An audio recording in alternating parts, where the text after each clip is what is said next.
ବାଲେଶ୍ୱର ଜିଲ୍ଲା ଜଳେଶ୍ୱର ବ୍ଲକ ଅନ୍ତର୍ଗତ ହାତୀଗଡ଼ ସରକାରୀ ଉଚ୍ଚ ବିଦ୍ୟାଳୟରେ ଦୀର୍ଘ ଦିନ ଧରି ଲାଗି ରହିଥିବା ଶିକ୍ଷକ ସମସ୍ୟା ଏବେ ଏକ ନୂଆ ମୋଡ଼ ନେଇଛି।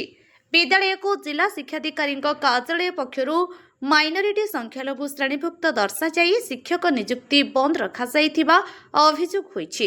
ଏହାର ପ୍ରତିବାଦରେ ଶନିବାର କାଳିକ ପଞ୍ଚାୟତ କାର୍ଯ୍ୟାଳୟଠାରେ ଗ୍ରାମବାସୀଙ୍କ ପକ୍ଷରୁ ଏକ ସାମ୍ବାଦିକ ସମ୍ମିଳନୀ ଅନୁଷ୍ଠିତ ହୋଇଯାଇଛି। ସୂଚନା ଅଧିକାର ଆଇନ ଜରିଆରେ ମିଳିଥିବା ତଥ୍ୟ ଅନୁସାରେ ବିଦ୍ୟାଳୟର କୌଣସି କାଗଜପତ୍ରରେ ମାଇନରିଟି ଉଲ୍ଲେଖ ନାହିଁ। 185 ଜଣ ଛାତ୍ରଛାତ୍ରୀଙ୍କ ମଧ୍ୟରୁ ମାତ୍ର 6 ଜଣ ସଂଖ୍ୟାଲଘୁ ବର୍ଗର ହୋଇଥିବା ବେଳେ ବିଦ୍ୟାଳୟକୁ ଏହି ଆଖ୍ୟା ଦେଇ ଶିକ୍ଷକ ନିଯୁକ୍ତିରେ ଅବହେଳା କରାଯାଇଥିବା ଗ୍ରାମବାସୀ ଅଭିଯୋଗ କରିଛନ୍ତି। 1965 ମସିହାରେ ପ୍ରତିଷ୍ଠିତ ଏବଂ 1994 ମସିହାରେ ସରକାରୀ ମାନ୍ୟତା ପାଇଥିବା ଏହି ସ୍କୁଲରେ ଦୀର୍ଘ 30 ବର୍ଷ ହେଲା ସ୍ଥାୟୀ ଶିକ୍ଷକ ନିଯୁକ୍ତି ହୋଇନାହିଁ। ବର୍ତ୍ତମାନ ମାତ୍ର ଜଣେ ଇଂରାଜୀ ଶିକ୍ଷୟିତ୍ରୀ ଓ 3 ଜଣ ଅତିଥି ଶିକ୍ଷକଙ୍କ ଭରସାରେ ଅଷ୍ଟମରୁ 10ମ ଶ୍ରେଣୀ ପର୍ଯ୍ୟନ୍ତ ପାଠପଢ଼ା ଚାଲିଛି। ଗତ ଜାନୁଆରୀ 21 ତାରିଖରେ ଅଭିଭାବକ ଓ ଗ୍ରାମବାସୀ ବିଦ୍ୟାଳୟ ସମ୍ମୁଖରେ ଧାରଣା ଦେଇଥିଲେ।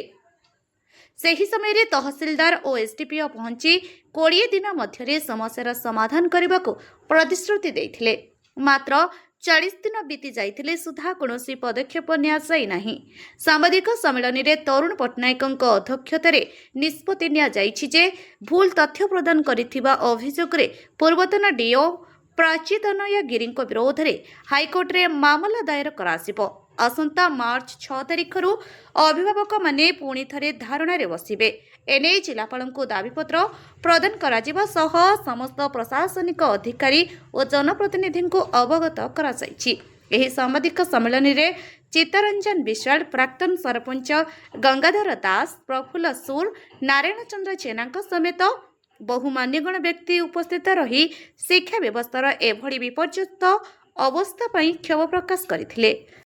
ସାମ୍ବାଦିକ ସମ୍ମିଳନୀ ଡାକିବାର ଉଦ୍ଦେଶ୍ୟ ହେଉଛି ଆମେ ଓଡ଼ିଶା ସରକାରଙ୍କୁ ହାତୀଗଡ଼ ହାଇସ୍କୁଲ ବିଷୟରେ ଆଗରୁ ବହୁତ ଥର ଅବଗତ କରିଛୁ ଯେ ଏଠି ଜଣେ ଶିକ୍ଷୟିତ୍ରୀଙ୍କ ଦ୍ୱାରା 200 ଛାତ୍ରଛାତ୍ରୀ ପାଠ ପଢ଼ୁଛନ୍ତି ଏବଂ ଓଡ଼ିଶା ସରକାର ବିଗତ ଦିନର ସରକାର ବା ଏ ଦିନର ସରକାର ନୂଆ ସରକାର ଶିକ୍ଷକ ନିଯୁକ୍ତି କରୁନାହାନ୍ତି।